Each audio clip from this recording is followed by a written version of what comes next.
Bom, senhoras e senhores deputados, vamos dar por iniciada a reunião.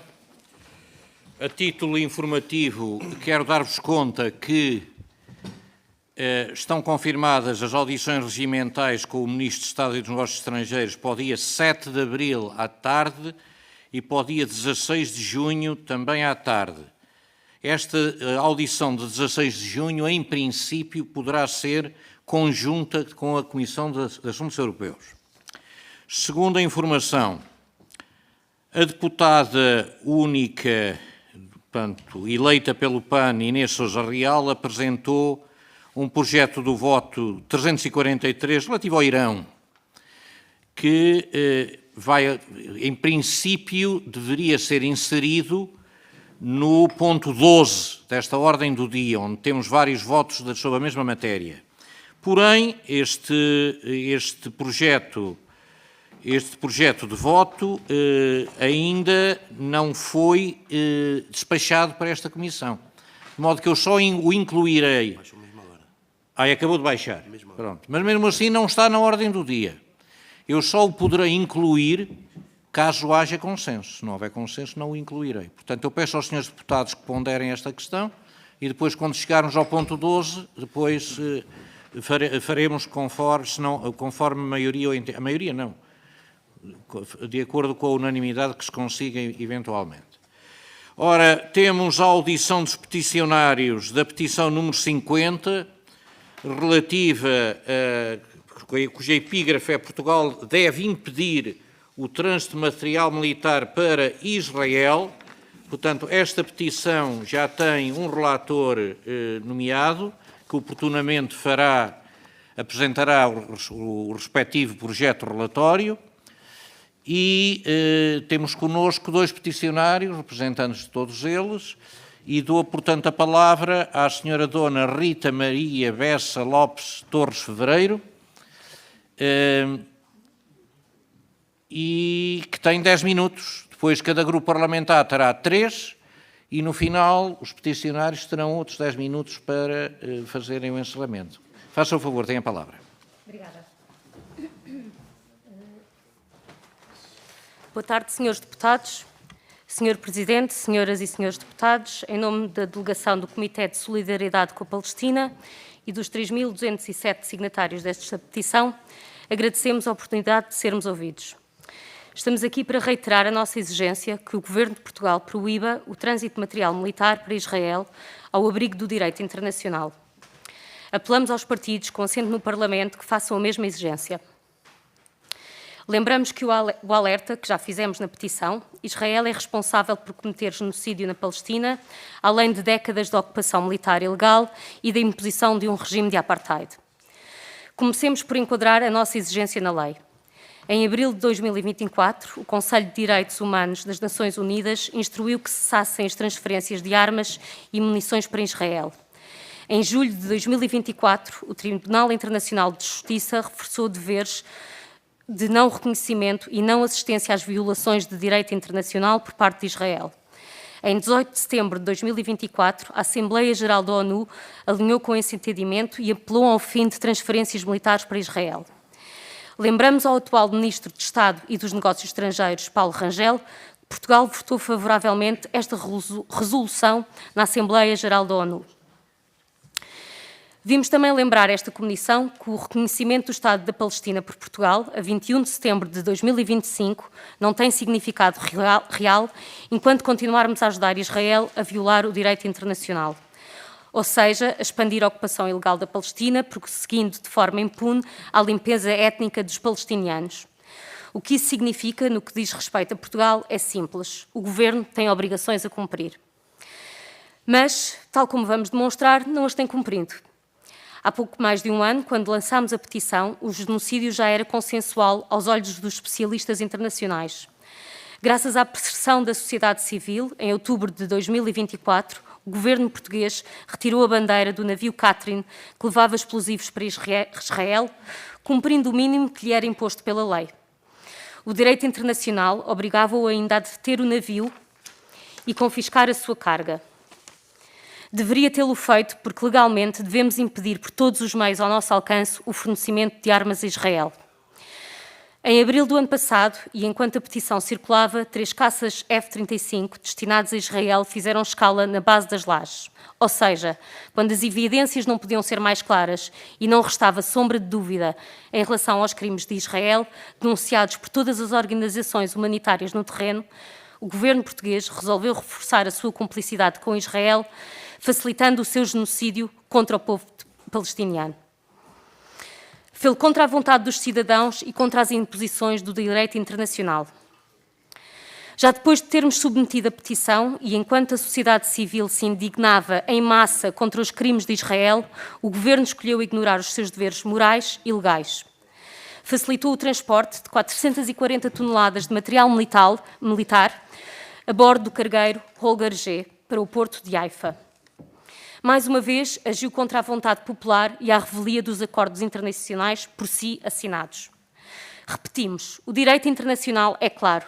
A entrega de armas a Israel é proibida pelas convenções internacionais, incluindo a Convenção Internacional para a Prevenção e Punição do Crime de Genocídio e o Tratado sobre o Comércio de Armas.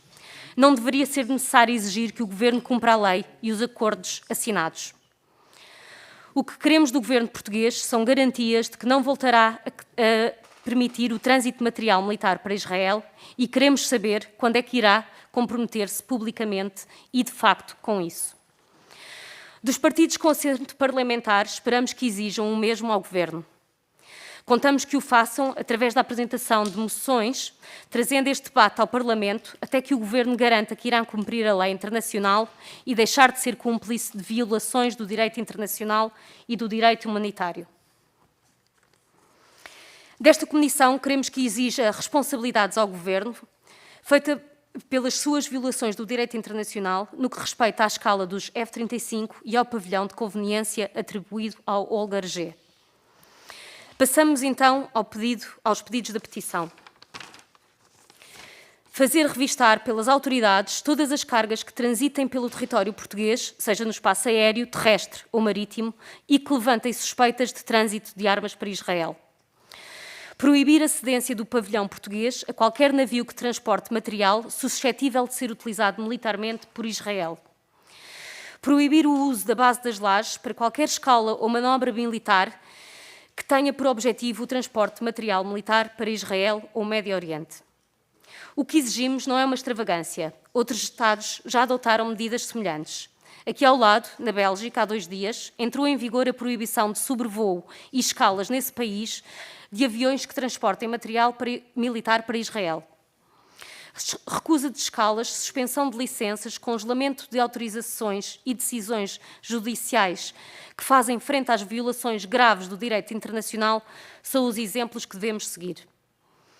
Para além dos passos que já deu, de votar favoravelmente a resolução da Assembleia Geral da ONU, de reconhecer o Estado da Palestina e de suspender a venda de armas a Israel, o Governo deve cumprir as suas obrigações legais. Ou seja, contribuir para pôr fim às ações criminosas de Israel, a ocupação militar ilegal, o regime da apartheid e o genocídio contra os palestinianos.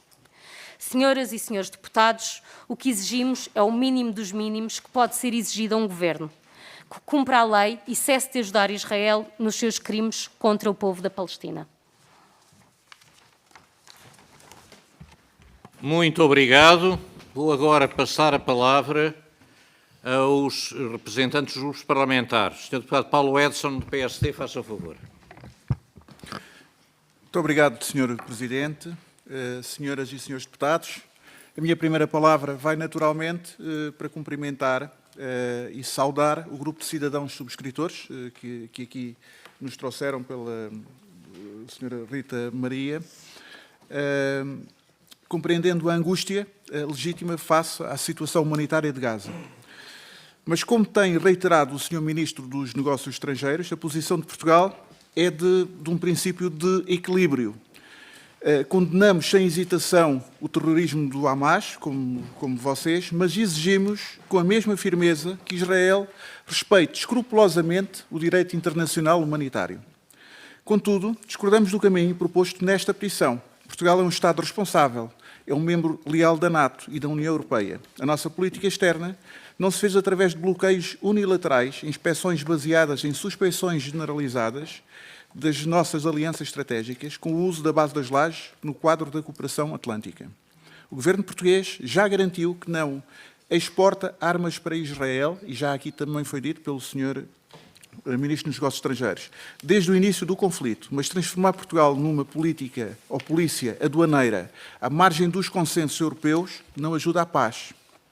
Pode apenas contribuir para um isolamento do país. O nosso foco foi, como defendido pelo Governo, deve estar na diplomacia exigente, garantir a entrada de ajuda humanitária, como temos feito, e trabalhar politicamente para a única solução viável, a existência de dois Estados, vivendo lado a lado e em segurança. É na diplomacia e no direito internacional, no primado do direito internacional e não no unilateralismo, que reside a solução. Muito obrigado, Sr. Presidente. Muito obrigado, Sr. Deputado. Pelo Chega, Sr. Deputado Ricardo Pinto, faça favor. Muito obrigado, Sr. Presidente. Tomo a palavra apenas para cumprimentar democraticamente os representantes dos peticionários. Enfim, mas vou dizer que o tema, de facto, não nos merece mais considerações, já falámos bastante sobre ele, temos uma posição pública conhecida e, portanto, ficamos realmente por aqui já. Muito obrigado. Muito obrigado, Sr. Deputado. Sra. Deputada Catarina Louro, do Partido Socialista, tem a palavra. Muito obrigada, Sr. Presidente, Srs. Deputados, Sras. Deputadas e estimada Rita Maria Fevereiro e o colega que estão aqui a representar um grupo de cidadãos e cidadãs que se preocupam com as questões que vemos todos os dias a acontecer em Gaza e com as quais o Partido Socialista também está, desde o início, bastante solidário. Dizer que somos profundamente fiéis ao direito internacional e aos princípios fundamentais da Carta das Nações Unidas e por isso também temos vindo a questionar o governo português sobre os navios que inclusive referiu, sobre o transporte de materiais explosivos, não só materiais explosivos e armas, como também componentes que nós sabemos precisamente que são para suplantar as dificuldades em termos de aviação e já tivemos a possibilidade de inclusive ter este debate com o próprio Ministro, em que basicamente discutimos aquilo que pode ser considerado ou não material de guerra, porque naturalmente quando estamos a falar de materiais que se destinam a fábricas de armamento ou a oficinas, digamos assim, estamos com certeza a falar de armamento e portanto não só nas audições com o Sr. Ministro como em perguntas parlamentares, temos tido de facto o feedback que vocês também conhecem e que para o Partido Socialista nesta fase também é insuficiente, até porque se inicialmente aqui o Sr. Ministro teve a possibilidade de nos apresentar como um pretexto o cessar-fogo, precisamente para não continuar a tomar medidas mais duras neste âmbito, digamos assim, a verdade é que percebemos qual é que foi o envolvimento e quais é que são os contornos deste tal cessar-fogo. Portanto, da nossa parte, continuamos profundamente preocupados com a responsabilidade do Estado português e queremos apelar, efetivamente, ao envolvimento de todos os Estados democráticos no fim deste conflito. Obrigada. Muito obrigado, Sra. Deputada. Não há mais pedidos de palavra. Dou a palavra aos peticionários, neste caso. Sr. Paulo Costa, faça favor, aqui com noutra roupagem diferente da habitual. Tem a palavra. Sim, tenho outro chapéu e eu me ver mais vezes no papel de Associação dos Portugueses no Estrangeiro, mas aqui a questão que me traz não são as comunidades portuguesas, são mesmo os negócios estrangeiros e a posição de Portugal. Portanto, eu agradeço primeiro ao Sr. Presidente e aos Srs. Deputados por nos ouvirem e pelas palavras que já foram aqui ditas e portanto, permitam-me falar um bocadinho sobre o que é que nós temos a dizer sobre as intervenções que foram feitas. Em primeiro lugar, nós compreendemos perfeitamente, Portugal está num sistema de alianças, embora um sistema de alianças neste momento um bocado estressado, porque se tivesse havido uma invasão na Groenlândia, não sei muito bem o que é que seria a posição de Portugal, seria manter as suas posições na aliança de um lado ou do outro de membros da aliança. Portanto, estamos num momento em que a questão das alianças, nomeadamente da NATO, estão em alto stress, não é? E, portanto, isso faz com que Portugal e a Europa tenham que pensar de um modo mais independente. Nós vemos que isso aconteceu há 2 dias. O Ministro dos Negócios Estrangeiros da Bélgica basicamente anunciou o que nós devemos aqui pedir. Podem verificar nas notícias, especialmente se conseguirem ler francês no original dos jornais belgas, que o que eles vão fazer é exatamente o que nós vimos aqui pedir. Portanto, não é o facto de um país ser membro da NATO, aliás, sede da NATO, não é? A sede da NATO é precisamente na Bélgica, que os impede de tomar essa atitude. Portanto, não queremos que haja qualquer problema com o facto de sermos parte de uma aliança militar ou sermos atlantistas, como é manifestamente o nosso Ministro de Negócios Estrangeiros, que nos impede de tomar uma posição autónoma.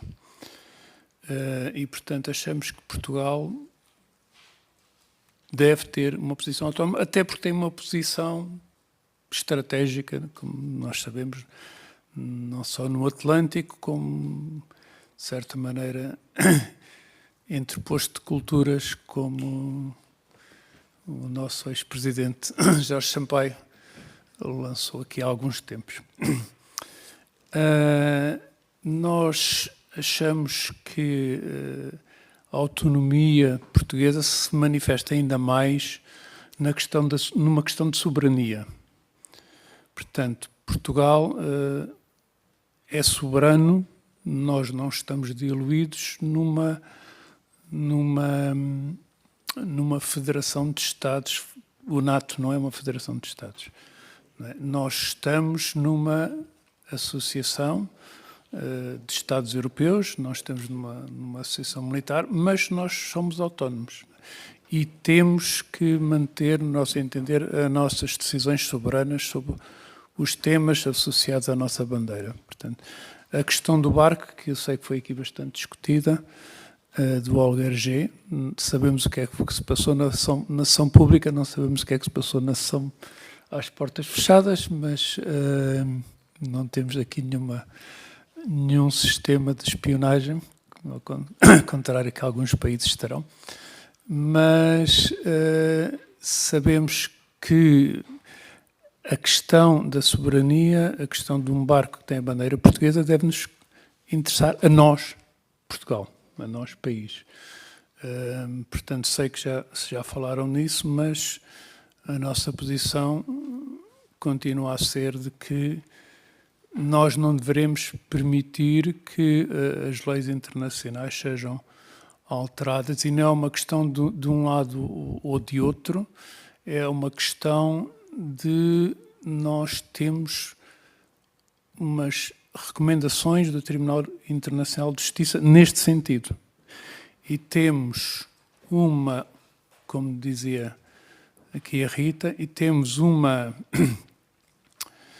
resolução da Assembleia Geral das Nações Unidas que diz, e nem fala de Gaza, fala da ocupação dos territórios ocupados, que são cada vez mais contraídos, e qualquer dia, não sei muito bem onde é que vão os palestinianos viver na Jordânia, quando são expulsos todos os dias das suas terras.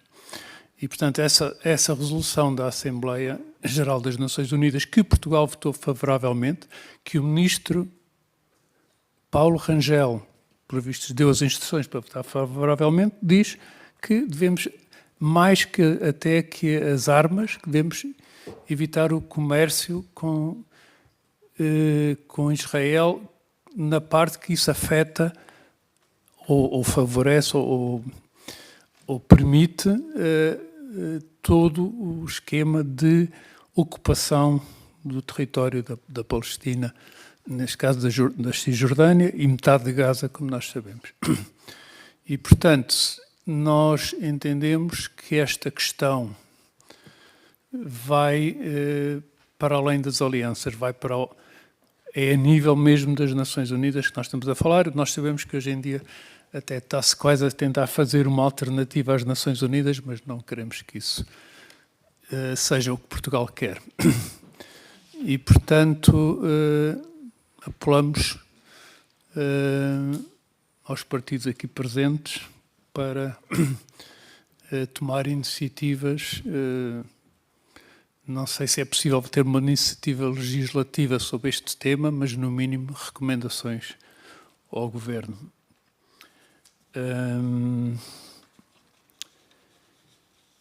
E creio que era tudo que nós temos a dizer, portanto, sobre este assunto. Nós achamos que não é um passo muito grande para o Governo ter uma posição como a que nós estamos a pedir.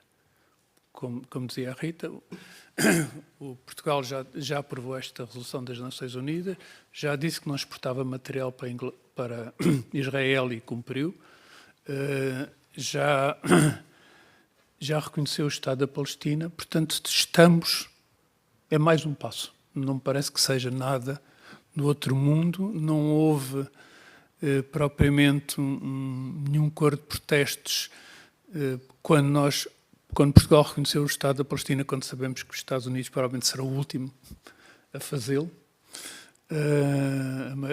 Já temos uma esmagadora maioria de países a reconhecer o Estado da Palestina, portanto, queremos que haja viabilidade desse Estado, porque a alternativa é muito pior para Israel. A alternativa a 2 Estados é ver um único Estado em 50% da população é judaica e 50% é árabe. Portanto, se nós não viabilizarmos a solução de 2 Estados, a alternativa é essa. Ou termos uma situação em que 50% das pessoas têm todos os direitos e 50% das outras pessoas só têm direito de serem expulsos. Portanto, eu acho que até é do interesse de quem é amigo de Israel que Israel seja... que haja um aconselhamento e umas iniciativas que suportem a decisão correta, que é dar liberdade aos palestinianos. Nós pensamos que isso também é do interesse de Israel, mas do nosso ponto de vista é do interesse da humanidade e dos direitos humanos.